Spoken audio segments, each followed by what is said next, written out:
through a few decades of all kinds of crappy stuff, and people have become very opinionated, although you probably think I'm really opinionated. The only thing is, none of this is my opinion. And people don't like talking about higher spiritual reality or truth or God. And it's partly because what people have been told in many cases is seriously deficient and sometimes gravely incorrect. There is an extraordinary transcendental reality. You feel it in your own heart. You know this to be true. You must come to discover it and reconnect. Okay? Thank you. Not two? Just one?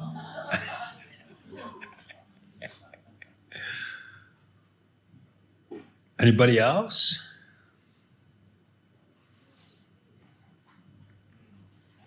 We're going to end up sitting here looking at each other. I have the better view.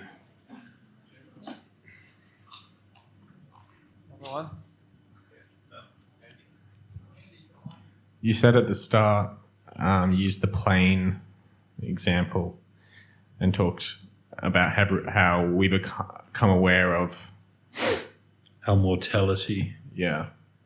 And then you talked about how that's ultimately not actually a thing.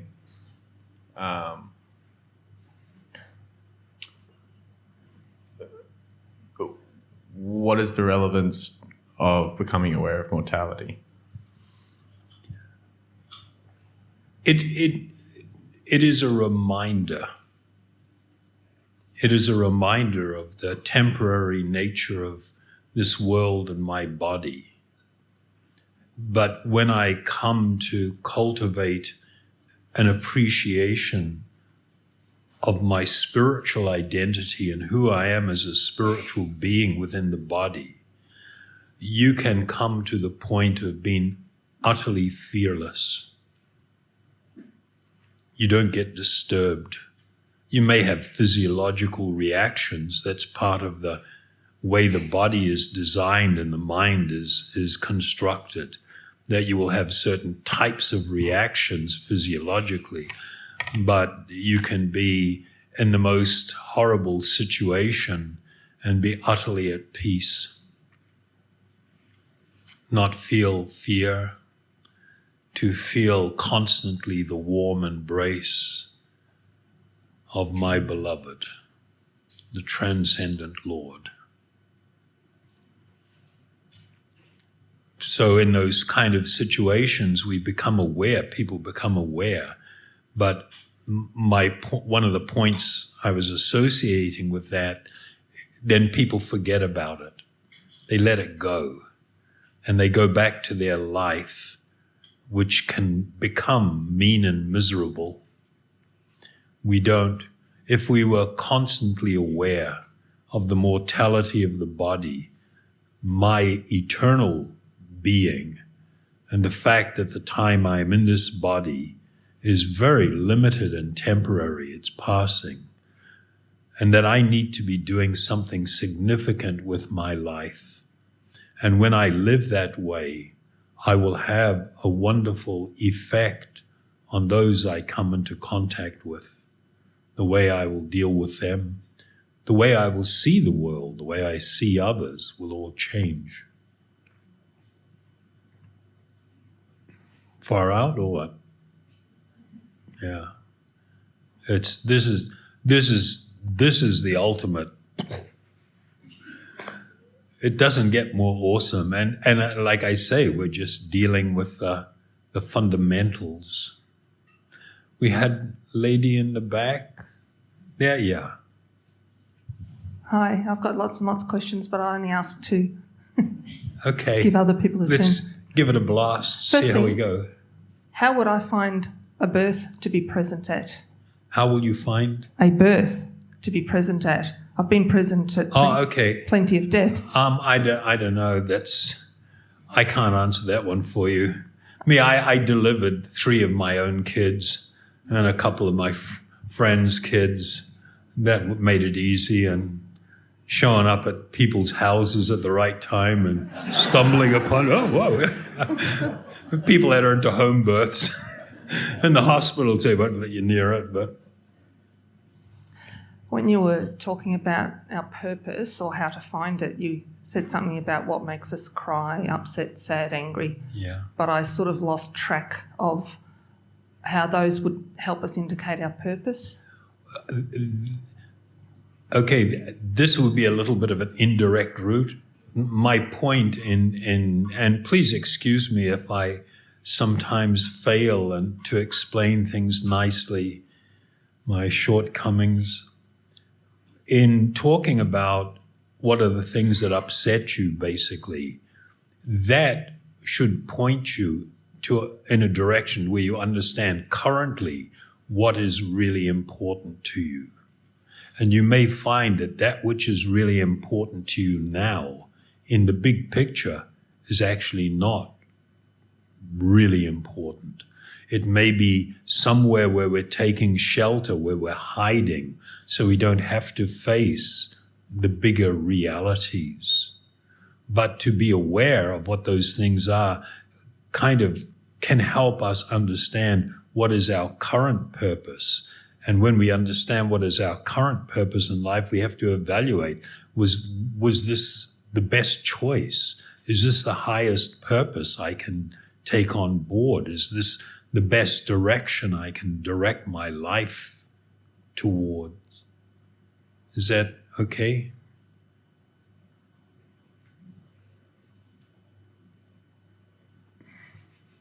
If nobody else is putting their hand up, if you got some more, just grab that guy with the mic. Oh, we got another hand up.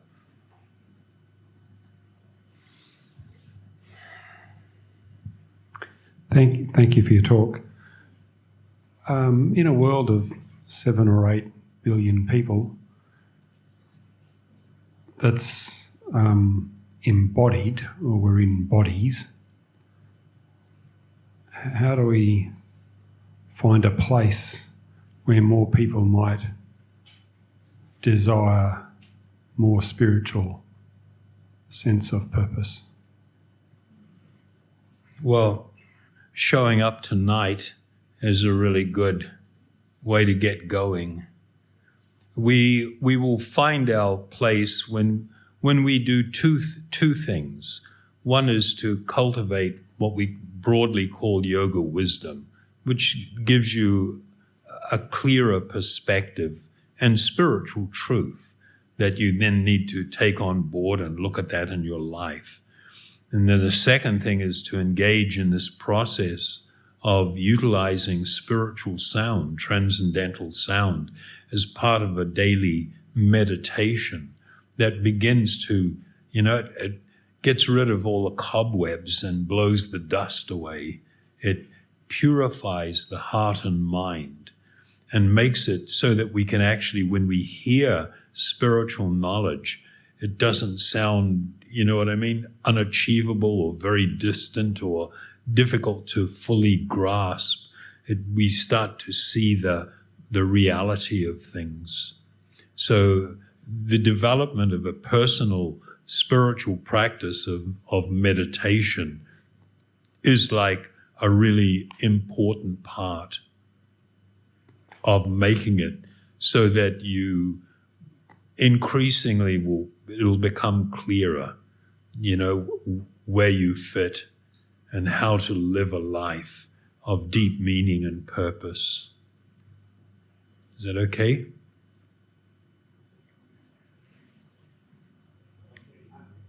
Huh? What's that? Getting hungry. Well, get the gentleman a plate.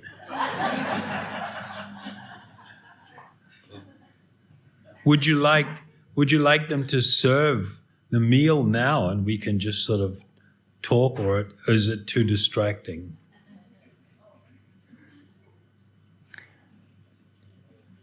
Well, we can do it this way. we can just see if there's another one or two, and then we could do the meal thing. Then they're going to have a bit of a chant. And then after that, for the really keen ones, if you want to hang around, then I'll stay as long as needed. Does that sound like a deal or what? That way everybody gets... You like this stuff? Yeah. This is what I live for.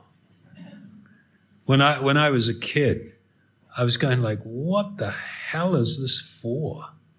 You know, you just go to school and then get a job and get a girlfriend and maybe get married and have some kids, and then you just grow old and die.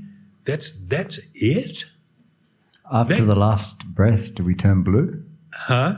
After our last breath, do we turn blue? After our last breath, do we turn blue? Is that what the question was? Yes, like the symbols behind you. No, we don't. Okay. We don't turn blue. The body goes a horrible grey color, but you move on. You have a spiritual identity. You have a spiritual form. The body is not a person. This is an extraordinary discovery. When you leave, that's not a person. That's just a hunk of flesh and bones and blood and mucus and bile. It's not at all attractive when the person leaves. And if you examine it, you know that it's not a person. In your heart, you experience that reality. It's not a person, which tells you that whatever has left, it's not just an energy, although it is a form of spiritual energy, but it is also personal. When the living being resides within the body, it lends personhood to the body. So we're just, as I said, kind of scratching the surface, the discovery of my actual identity means to answer three questions. Self-realization means I must come to realize and know my essence. Fundamentally, what am I made of? To put it very simply, what is my essence?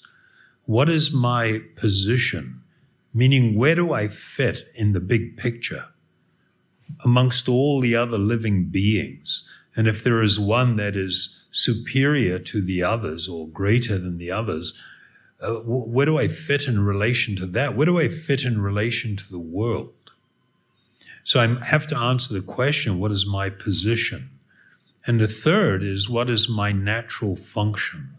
So if I took a spiritual being and the covering is removed, the body and the mind and all the false identities, in the pure state, what is the natural expression? What is the natural activity of the spiritual being?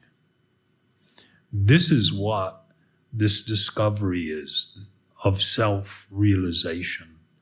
I should come to realize all of those things to have the highest experience of self-realization, not just one or two of them, all of them. Yes, we have another question. Oh, okay. Please, thank you so much. You have to talk a little bit louder. Okay. I'm an old guy, And I'm nervous. My hearing is slipping. You spoke about keeping company to people close to their death and about how they would usually reminisce about their past. If we Yeah. were close to death, what would you recommend us for a good passing? You want to answer that one?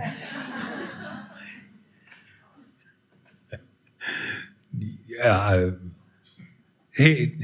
he has had a very wonderful experience of what it is like to assist somebody through the experience of death, what's called death, which is actually a transition. It's important that we cultivate understanding. And one of the earliest and important things to share with someone who is approaching death is to tell them, don't be scared. Don't be afraid. It's okay. This is normal and natural for everyone. That you are actually not going to die. I had this experience once where I was doing business, and I had a guy I was working with in Bombay, now Mumbai, and he was Muslim, and we became very close. He became a vegetarian, and I used to go to his house and have kirtan and stuff. His wife and kids loved it, and we had to go somewhere to a meeting, but we're like really early. So he asked, "Can we go by the hospital?" We went and saw his dad. Turns out his dad was dying of cancer, stage 4. His dad was utterly afraid of dying and afraid of the word cancer. He didn't want to hear it. So his wife was kind of protecting him. She was a university professor. She was a very smart lady, and she had 2 sons. And so I saw them talking to the doctor. He'd come to the room. I went out and listened. They said, "There's nothing we can do. He's stage 4 cancer. We can try to make him comfortable, a little bit of pain management. You're better off bringing him home into, surroundings that he's familiar with, and try to make him as comfortable as you can." And the wife and this guy's brother, they said, yeah, they're not going to tell their dad what's going on. And I told my friend, "You absolutely can't do that. You're treating him like an animal. Are you so stupid that you think that people don't know when they're dying? Even when people are dying and everybody's telling them, no, you'll be okay, you'll be okay. They know it's not. But then because all the relatives are doing that, so that, yeah, I'll be okay, but inside they know. And so I told him, you cannot do that to your father. That is criminal. You're treating him like an animal. You need to let him know what is the situation and make it so that if he wants to address anyone, if he wants to seek forgiveness or to offer forgiveness to others for things that have happened in life, then he needs the opportunity to do that. So they had a conversation and agreed, yeah, okay, we'll do it. We'll do it. So I asked, so who's going to be the one talking to him? Because I was going to offer to help, give them.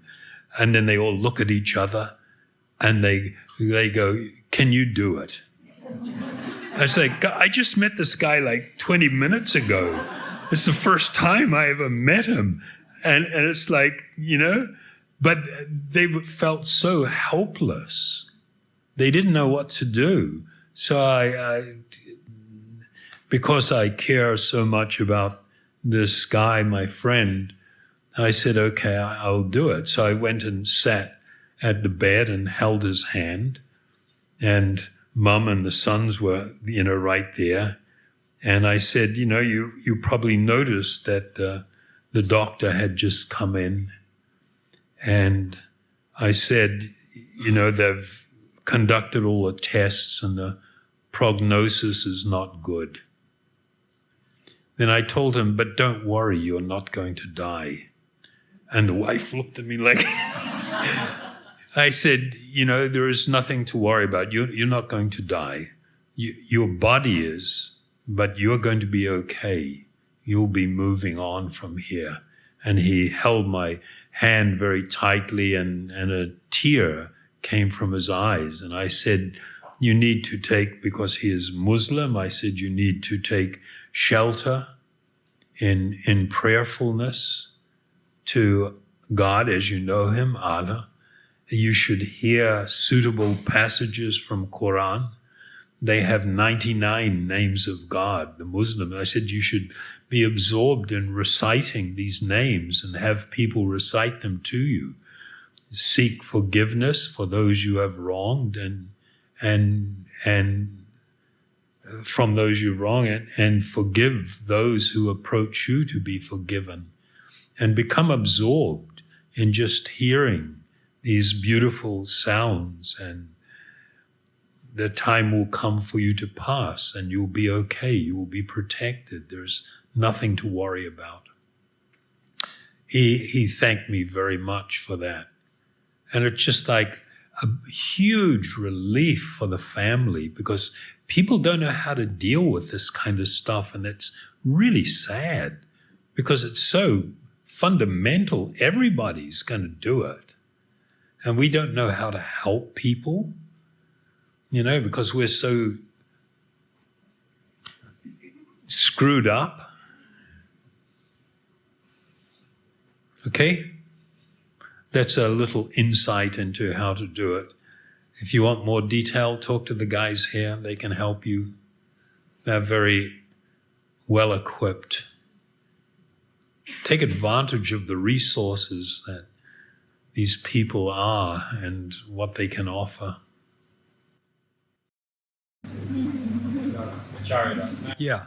may I ask if you may speak a little more around the nature and the process regarding prasadam and how vegetable food stuff that may be just normally consumed and accumulating karma. However, when it is then offered to Krishna, it is then considered karma neutral and even has benefits for us spiritually. That would be my limited understanding. You kind of answered it. Yeah, I mean, this path, this process, people will come to learn how to integrate every aspect and all things in their life as part of their spiritual journey. So one of my spiritual teachers, he would use the example of like a rod of iron. It's heavy, it's dull, it's cold by nature. But if I insert it into fire, particularly very hot fire, it will become red hot, then become white hot. And when I lift it out, it's now emitting light. If I touch it to anything flammable, it'll burst into flames. It has taken on the characteristic of fire.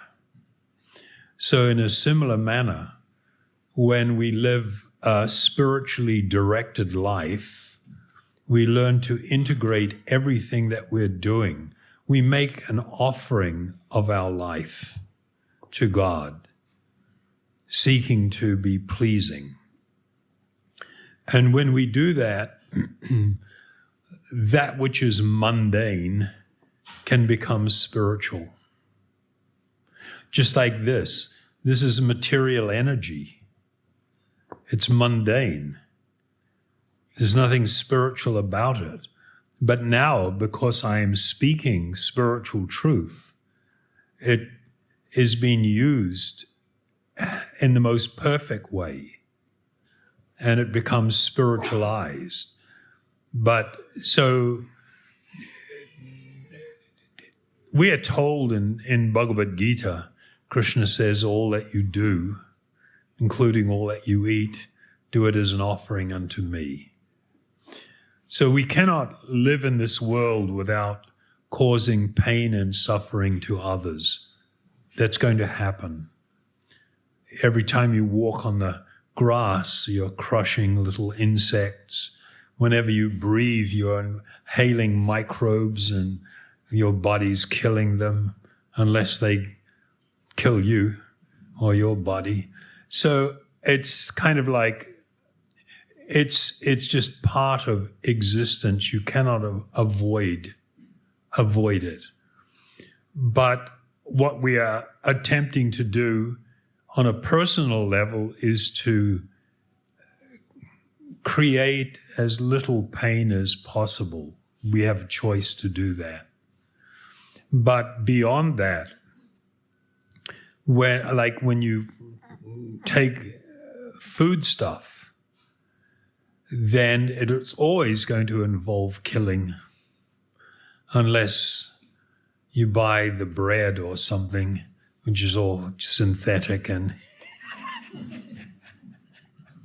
but more or less, it's, killing. So when one takes that, the daily activity of preparing or gathering food, and whether it's formally, externally, before some form, for instance, of Krishna, where you make an offering and ask that he accept it, or you do it even just within your mind. You make an offering of what you are about to eat. If you are sincere, then that offering will be accepted. And once it is accepted, it actually takes on a unique spiritual quality. The spiritual quality is that we can say it is like God has touched it, and it has become transformed. And so when we eat it, the act of eating something that is considered holy or sacred like this, it has the effect of purifying us in a similar way that listening to spiritual sound purifies us, so that mundane act can become a spiritual activity. Similarly, even with our work, we talked about that on the weekend. I gave some example. You can make an offering of anything and everything, but it should be things that are fundamentally not displeasing. You can't, slaughter animals and think that the offering will be is acceptable. It's not. Okay?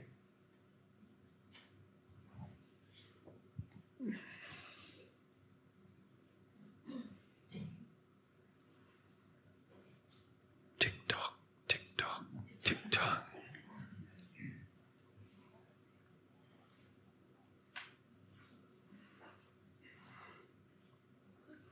You may not have a specific question about, a detailed thing, but there might be something that you would want addressed, just in general.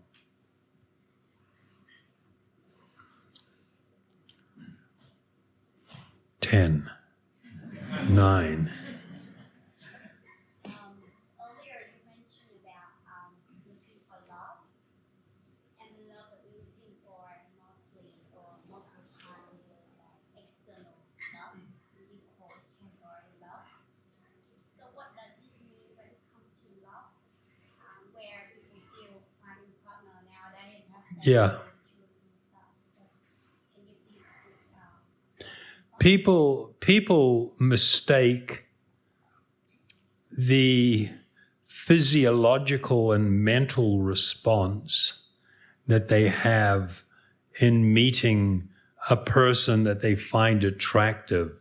They equate that with love, and it actually has nothing to do with love.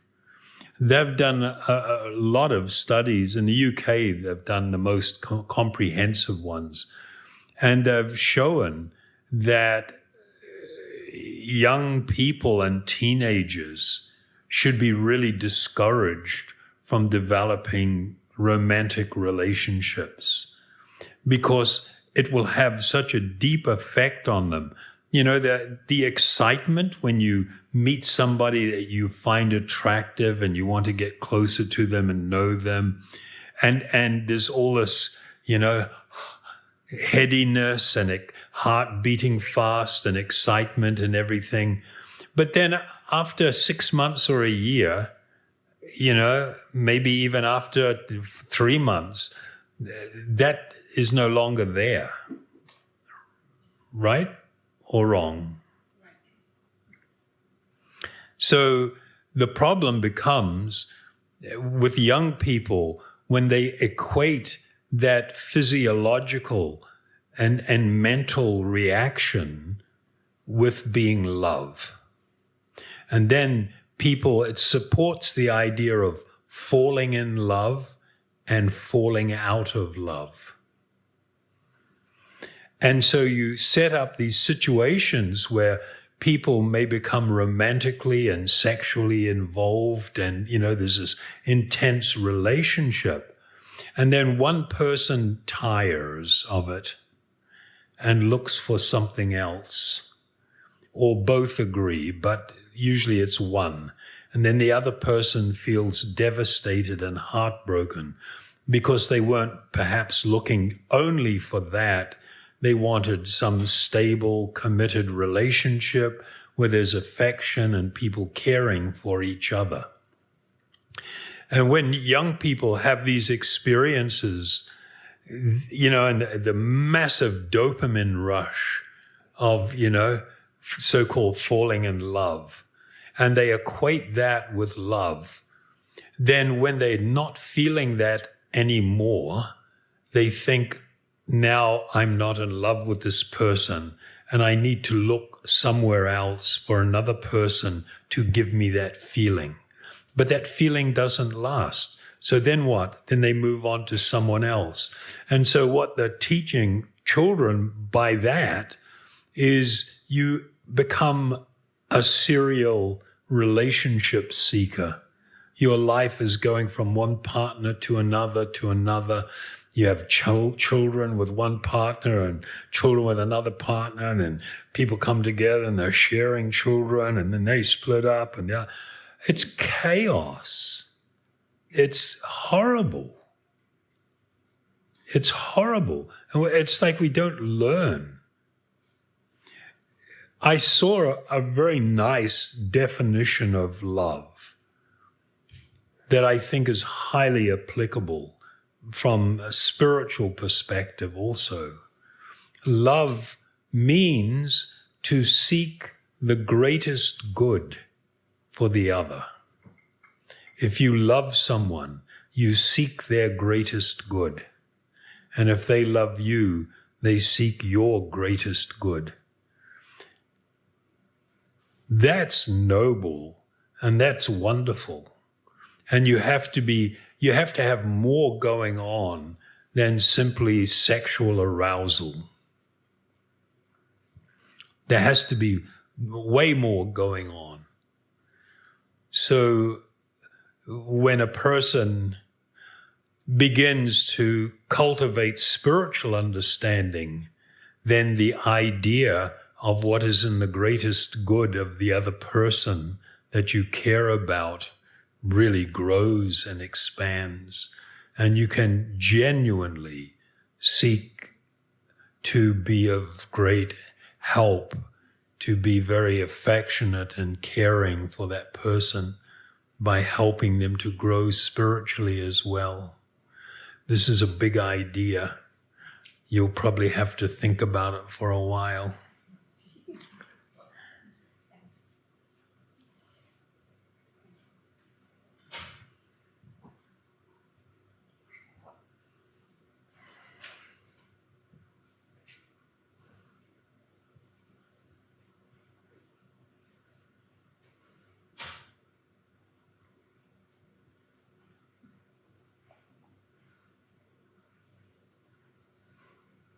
Silence.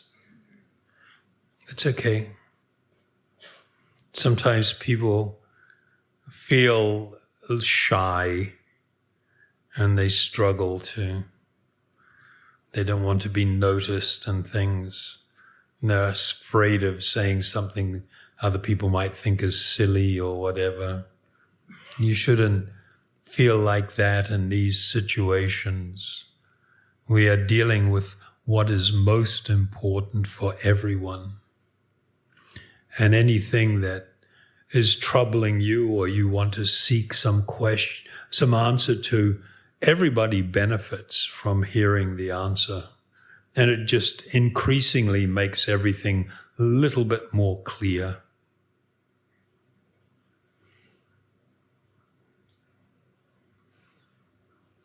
On daily basis we come across people who are more unaware or like narcissistic more than us. Really?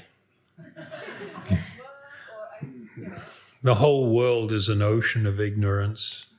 How do you navigate your way? How do you navigate your way? I find Apple Maps is probably better than Google Maps. How do you navigate your way? No, I'm joking. This is part of learning. You'll see that there are some foundational understandings that can really shape and guide your interactions with others. There's no quick and easy answer. It's a gradual process. In the beginning, a lot of people, when they discover, a spiritual path like this, they become overly enthusiastic and they want to share it with everyone. And everybody's going like, what the hell happened to you, And then you can't understand why they're so bummed. And so you're on to the next person. You know what? And you're all excited and you're going to tell them about, in that situation, we're not actually considering them. I'm more concerned about me wanting to share than whether they're ready to hear. And if they are ready to hear, how should I present things in a way that they can appreciate or understand even a little? So the big shift comes when I become more thoughtful about them than about my own excitement and wanting to share, for instance. But similarly, when you're trying to lead a more spiritually directed life, and you just run into people that are just massive dicks, And it's kind of like you've just got to deal with it the best way that you can. It's good to feel sorry for people rather than getting angry at them or letting them upset you or be disturbed. And we should see that they are very much struggling. They are very empty. They are feeling alone. They're looking for happiness, to be fulfilled, just like you are. But they have no idea where to look. And they've bought into all these ideas that just doing what everybody else does, maybe somewhere I will find something of value. And it's not true. And sometimes people, you just have to be patient with them. And they may come to learn. People will appreciate your patience and being, caring for them.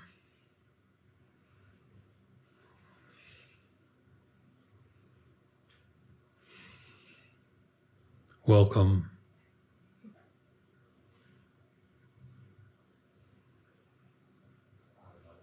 You have another one? Sure. Anybody don't want him to ask, or it's okay? It's a mixed bag.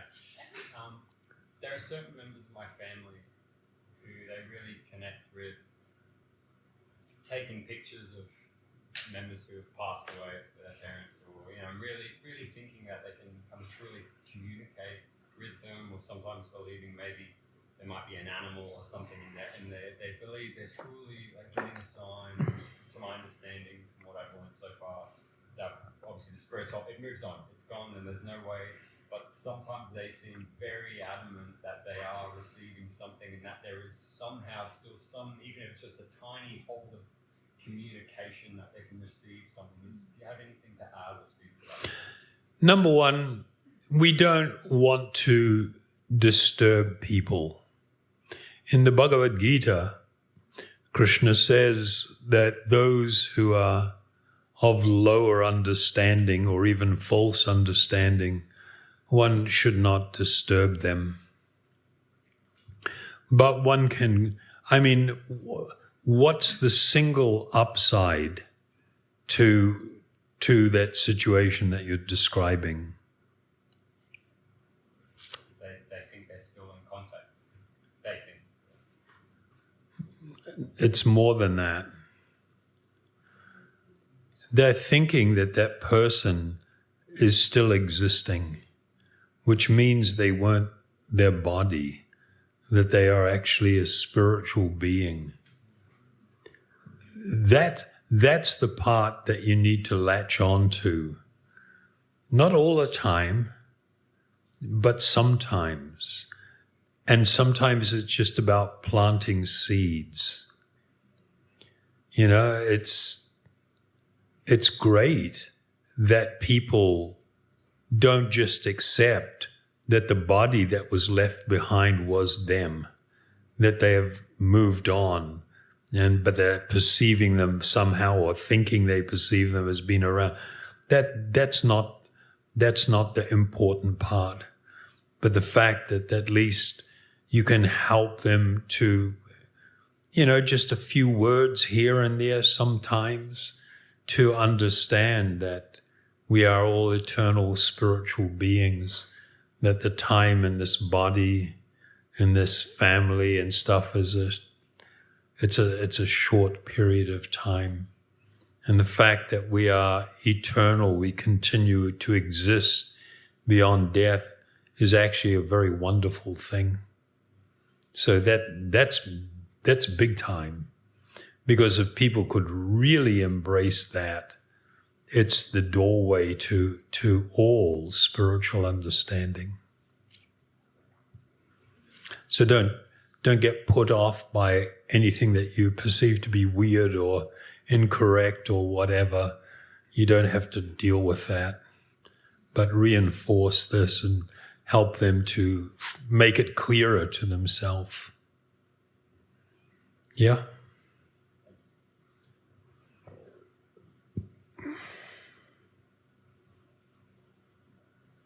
Yes. I might need a mic back there. Yeah, thank you very much.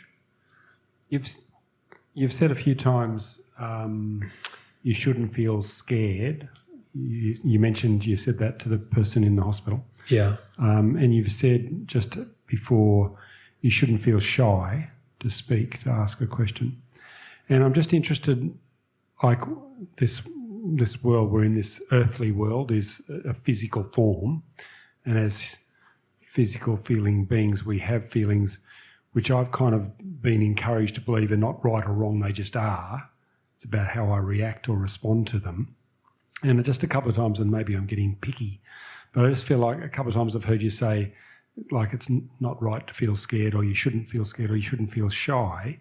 And I'm just wondering where you sit with that. Are you just speaking shorthand, and it's not? Am I just one? Speaking shorthand when you say that? It's like shorthand. Yeah, like, am I being picky by thinking that it's okay to feel those things? It's what you do about them that's important. Yeah. So, there are two things that are required in the spiritual journey. One is determination, because it's easy to get jacked up and excited and think, yeah, I'm going to go for it and everything. But then you go out there and you're back in where you were and everything, and you feel like, you're getting overwhelmed. But so you do need determination that, and what we encourage people, like, for instance, in developing a meditation habit. So the two main forms of meditation I use, one is like the singing kirtan. And especially when it's in a group, it has a unique spiritual potency. The other one is I use these beads, japa beads, and I in using them, I roll the bead back and forward while I'm chanting the mantra. then I go to the next one. And so what it does is it helps me to keep track of, I try to make a commitment to how much time I will spend doing it. And that can be in terms of 20 minutes or 15 minutes or 30, whatever you committed to. Or it can be, in counting on these beads. The beads help in this practice called japa.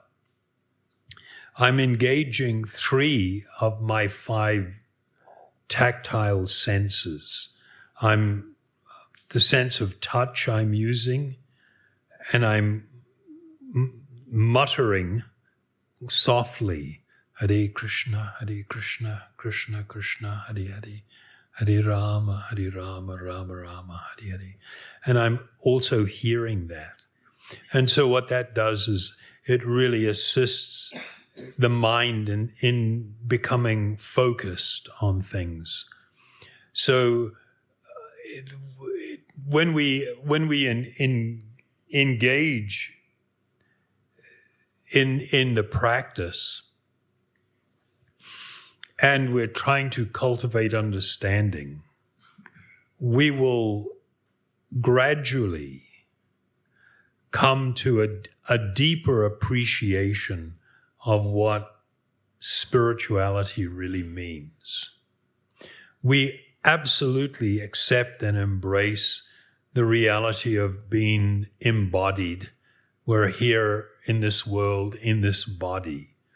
And we've become deeply conditioned. We respond mentally, psychologically, physically to different types of things. And that's just a natural part of our condition and things. When we become committed to a spiritual practice every day, then what that does is it brings clarity to the things that we are experiencing and how we are perceiving things, how we are thinking about things. There will be an increased clarity, which will make us, as I said, a better person, and that we will generally start becoming more patient and more thoughtful. So, but when we try to build a spiritual practice, we are still very conditioned. Our mind's going to distract us. Our mind's going to tell us, oh, don't worry about it now. Just do it later. Just do something else that, And so it's kind of like you find yourself challenged if you make a commitment every day to do 15 solid minutes of really absorbed meditation, this chanting. You're over time, whether it's a few days or a few weeks, your mind will start telling you, no, just do it later, it's fine. And your tendency will be to do it. Or you'll just kind of think, take a break for a while, that type of thing. Determination means, I can make a commitment to myself that I will do this no matter what. And that level of commitment, even to something small but very regular, is powerful and transformative. The other quality, apart from determination, is patience. We should understand that we've been deeply conditioned by so many ideas. Our consciousness has become very polluted from a material or from a spiritual perspective with material conditioning and ideas. And my mind will bother me. My different desires and senses will bother me. And I must learn to be patient with that. That is not going to be an overnight change. So if we're patient and determined, it will, the process will have a wonderful effect. yes, we accept, the condition that we are in, but we understand and we know and we will see it from associating with other people on the path, that over time we all will become transformed or changed. Does that answer things for you, or you want to go a little bit further?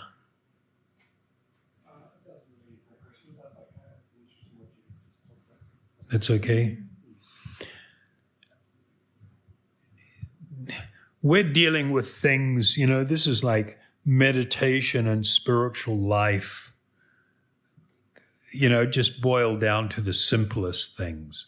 But actually, it's deeply profound.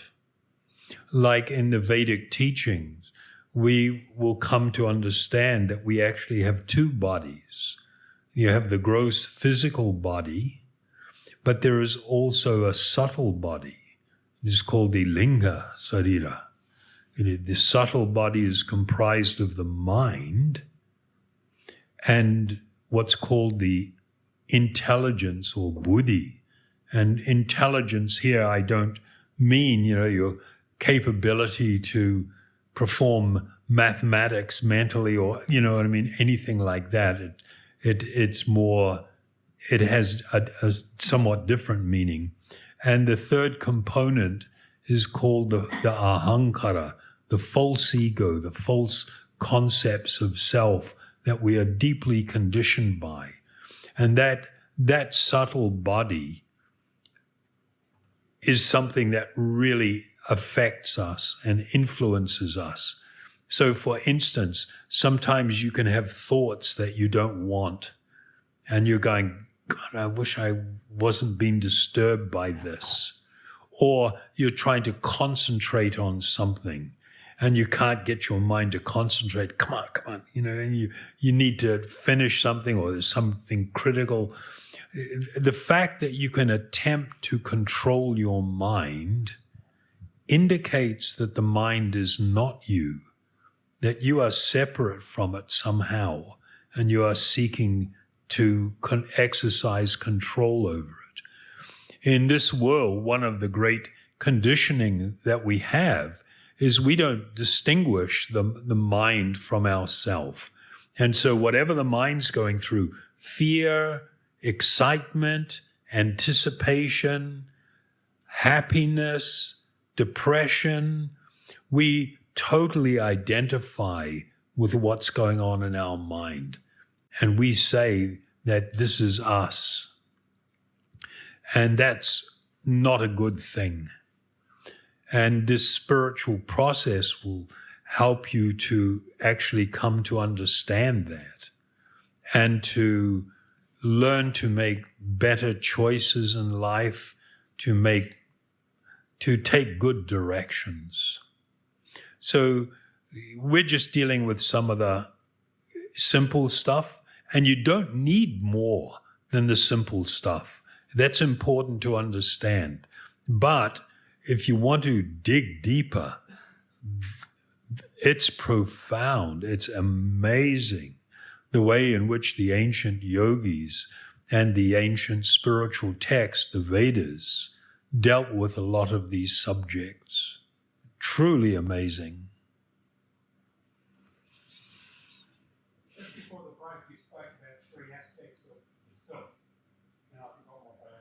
Well, yeah, I'll just repeat for you, and then you see if you've got something to add onto it. You have a gross physical body, but there is also a subtle body. That subtle body is comprised of the mind, the intelligence, and what's called the false ego, the false concepts of self. That is like a separate, subtle body which covers the soul. The living being perceives everything through the subtle and gross body and becomes, this is going too deep, don't worry about it. But those are the three items that comprise the subtle body. Like when you see somebody, if you look at them by looking at their face and their body and everything, you may think that they're enormously attractive. You may think, wow, that seems like such a nice person. But then when you start hanging out with them, it's like, oh my God. So it's kind of like the idea of somebody giving you a gift wrap box. And just because it's nicely gift wrapped and there's a ribbon and everything, you think, wow, this is amazing. This is beautiful. This is wonderful. Something really nice. But then you unwrap it and there's a dog turd inside. You don't know. But we are taught, especially now, the whole selfie culture and everything, but since way before, to be absorbed in superficiality. And if things look good, we expect them to be good. But no, they may look good, but so that is the subtle body that you're experiencing, how someone thinks, how they behave, how they react to difficulty, how they deal with conflict. All of those things are not physical. They're happening, in the mental sphere. I'm not sure, Sharon, he was asking about essence, position, and function. Thank you. That was it. Yeah. Oh, my God. My apologies. Yeah, thank you very much. I didn't catch some of it. I should wear hearing aid. So when you want to discover the truth about anything, you actually need to know its essence, position, and function. So that what is it constructed of? Where does it fit in relation to everything else? And how does it function naturally? When you understand that, then you understand the thing. Whether it's a car, whether it's a garden hose, you know what I mean? Whatever. Those three things give you a complete picture. And those three things can also be applied to discovering what is the soul, what is the spirit soul, the spiritual being. So we understand that the body is just constituted of atoms. It's amazing. But that's all it's constituted of, is atomic particles. So what is the spiritual being, the spiritual person constituted of? What is its essence? And the essence is, in this world, there are fundamentally only two kinds of energy. One is the material energy, and the other one is spiritual in nature. Material energy can be adjusted in so many different ways and take on so many different forms that come with different aromas and qualities, but it's fundamentally the same stuff.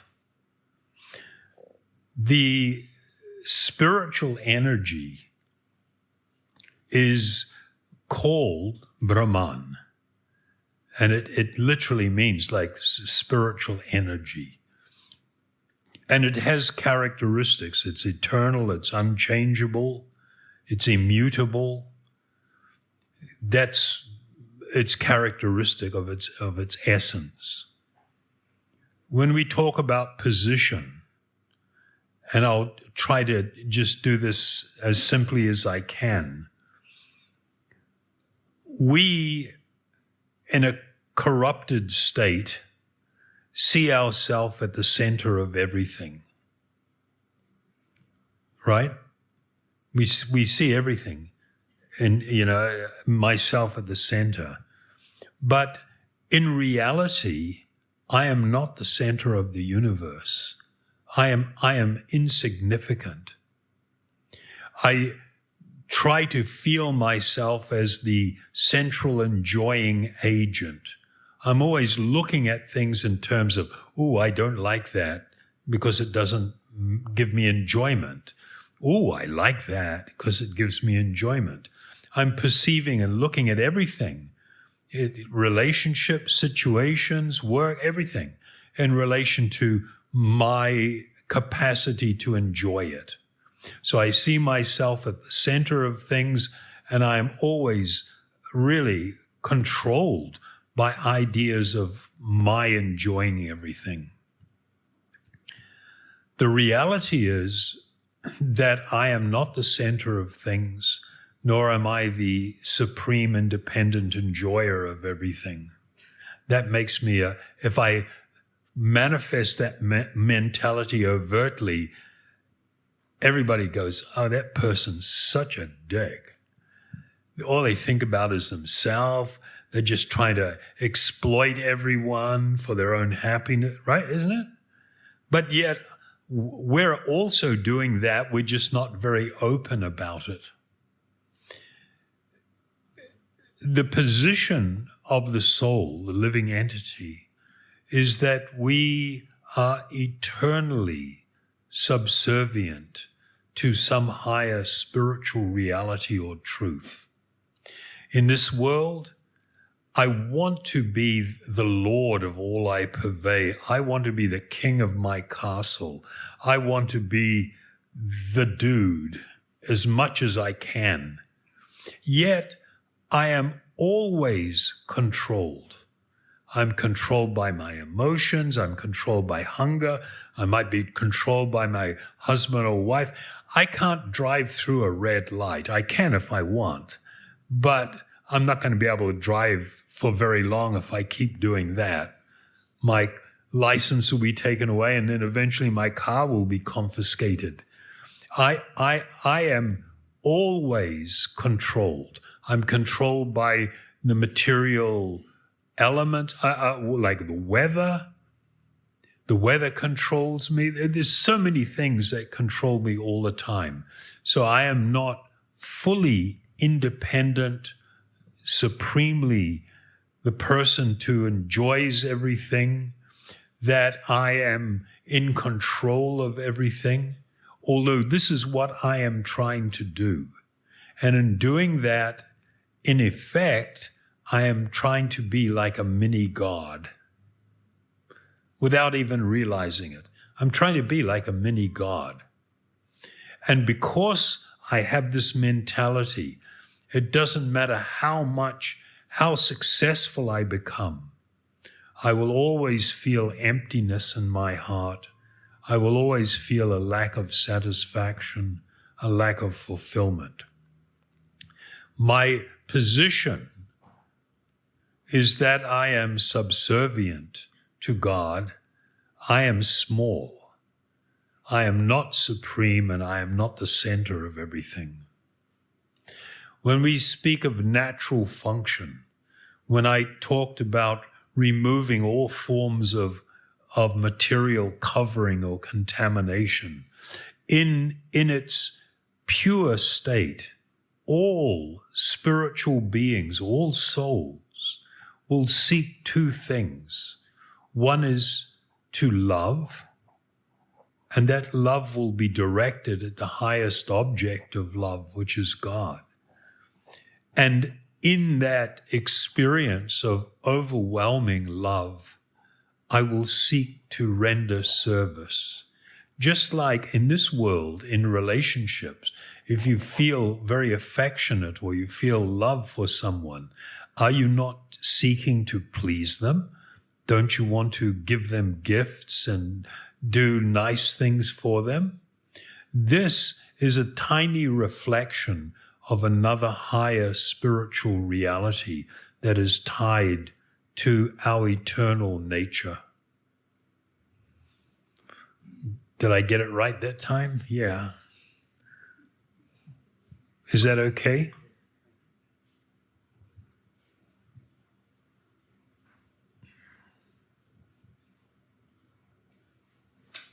Okay, countdown. Yeah. Can we get a mic? I want to make sure I hear them clearly.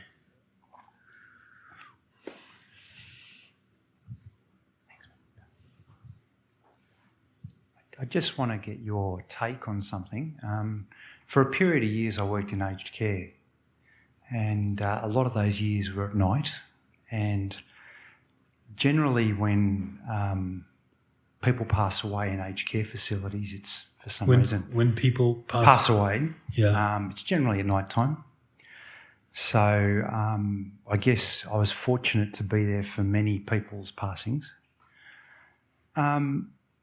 One thing I had noticed, and I don't know why, but some people were ready and very accepting that it's time, and not long before they passed away, they seemed very calm, Yeah. very happy, very chilled, even to the point that a lot of people in aged care facilities have things like mobility problems and pain. You know, say 24 hours before that, the pain's not there. Yeah. They're able to move a bit freer, and their passing's really calm. Yet others Struggle. really resistive. Yeah, resistance. Yeah, I just want your take on that. So just as a general thing, and I'm not going to limit it to that, you will find that people that have some religious or spiritual background, even if they are not practicing, you know what I mean, at that time, but people that have had that kind of exposure and association, they have a clear idea that it's not all about me, that there is something bigger, and God in whatever form. And they feel that they can actually take shelter. And taking shelter means letting go. I don't have to resist, and there is actually nothing to fear. It's going to be okay. And if you talk to them in that kind of language, you'll find most people will say those types of things, and it will often be founded either in some religious upbringing or something, or that there is something has happened in their life where they've had experiences that show them that. Whereas others, you will find, and others can also have, you know, some religious background and everything that doesn't insulate you, but you will find that people that are more, and I'm going to use a term that some people might object to, but people that are more selfish and self-centered, who feel that I should have had this in my life. Why couldn't it be like that? I was done wrong by this person, and that person did so much wrong. And it's all this me stuff, you know, and this is not fair. Why can't, you know, you'll see that that's the overriding thing that's influencing them. Whereas the other person has felt very surrendered. I had a nice experience with my dad. I had lived most of my life in Asia, about 35 years, and then about 6 years in Hawaii before moving back to New Zealand.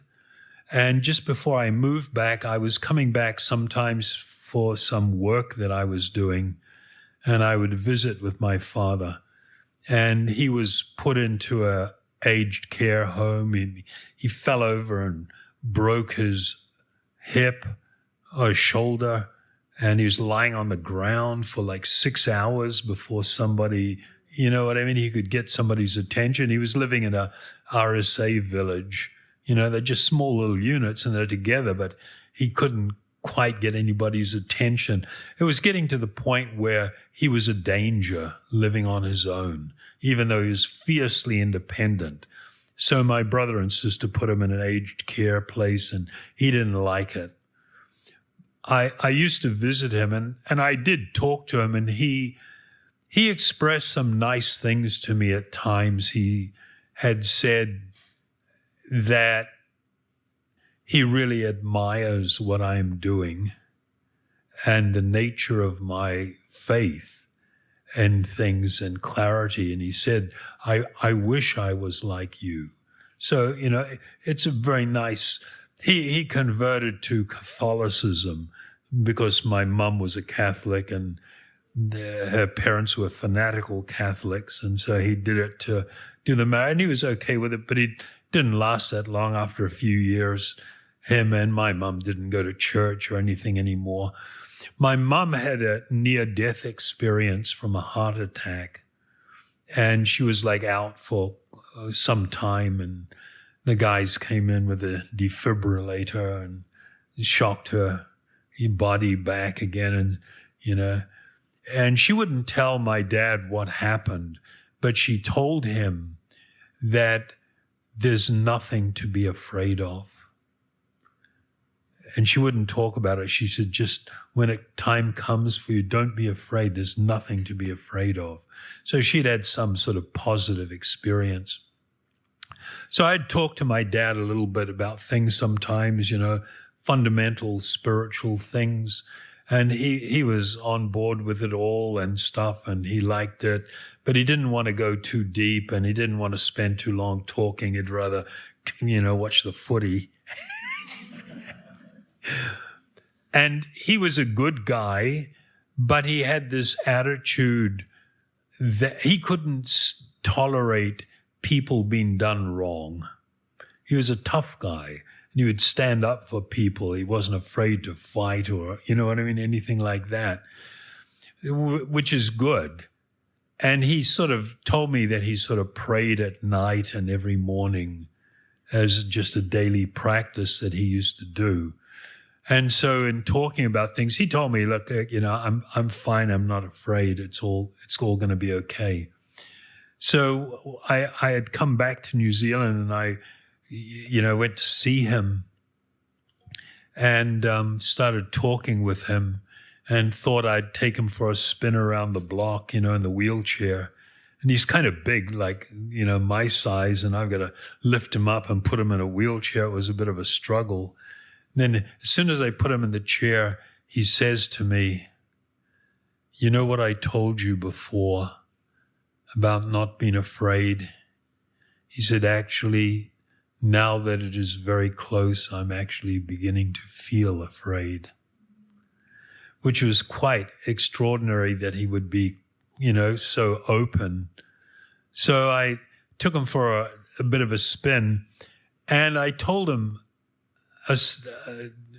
something. I told him that there are two paths to God or to a higher spiritual experience. One is called the ascending path, and the other one is called the descending path. The ascending path, or the Arohapanta, it is called in Sanskrit. It means I am depending upon my strength, on my righteousness, on my austerities, on my meditation. It's kind of like the idea of trying to conquer a mountain by my efforts, So it's like somebody training to climb Mount Everest. And they've got all the conditioning, they got the team together, they got all the gear, they're expert in everything. And they go to the foot of Everest, and they're going to sleep for the night, and then they're going to set off for Camp 1 the next morning. And you go to bed and you sleep, and you wake up and open your tent, and Mount Everest has moved 40 kilometers. It's like, what the hell? And now I got to pack up my tent and move all the way there, and then set up again for the night. And okay, let's do it in the morning. You open the tent. Now it's moved 38 kilometers in another direction. The point I'm making, the mountain is just rock and impersonal. But everything that is spiritual is personal and conscious. And you can't just by your will and effort, think that you can summit the peak. It's not a one-way street. It requires relationship and connection, which is the meaning of yoga. So I knew that he felt that he always had to be righteous in his actions and thinking. And that was going to kind of like, you buy your way into heaven by righteous acts, the concept. So I told him there is another path. It's called the Avaroha Pantha, the descending path. And I said, this is an extreme example. A person could have utterly wasted their life and caused chaos and havoc. They may have a massive drug or alcohol addiction. They may be living on the street. They've burned all their bridges, destroyed everything. There is nothing good that they have ever done. They have just created chaos. And they could be lying in the gutter, dying. And in a moment of clarity, earnestly pray in their heart that I am utterly unworthy. There is nothing good about me. Nothing. And I am undeserving and unworthy. Yet I have no other shelter. Please give me shelter.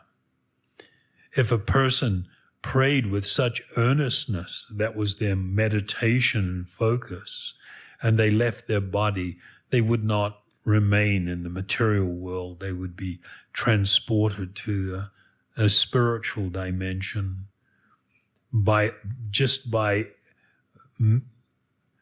praying in such a way, such lowliness and submissiveness of heart and feeling unqualified. And so I said, I told him that, and we ended up going around 2 blocks, so I could finish the story. And I got him back to his room and helped him out of the chair onto the bed. And he looked at me and he said, what you just told me has absolutely blown my mind. He said, I realize now that my whole life I've been doing it wrong. So I asked him, would you like me to chant for you? And he said, yes, please. So I had a guitar, and so we'd just sit there and chant for maybe about 3 hours. I'd do the Elvis Presley, Hare Krishna, Hare Krishna, Krishna, Krishna, Hare Hare, just singing. And my God, you'd look out, in his hallway when the doors open, and you got all these old people packing in the room, and you got nurses and the doctor, and everybody's just there that feeling. There's just this power here. There's something really different going on. So I told him, I had to leave in a couple of days. I asked him if I gave him a little CD of some chanting and bought him a CD player, and he hated us buying anything for him. He wanted to be the dad, He said he would happily accept that. So I said, just take shelter in this spiritual sound. This is the only thing that you will be able to bring with you when it is time to leave. That this will be like a boat to carry you across the ocean of material existence. And he thanked me very much for that and said he would do it, that I should not worry. And maybe about 2.5 weeks later, he left. And I know that, he was taking shelter. It's all good. So that's a little bit of extended version to, when you can add a little bit more spiritual support for people. People crave to know, what should I be doing? And even family members crave, what do we do? How should this be done? I've had the enormous privilege of assisting a number of people and through that experience, and it's always been extraordinary when a person does it in a very conscious and a humble way. It's deeply moving. Okay, I think we're done.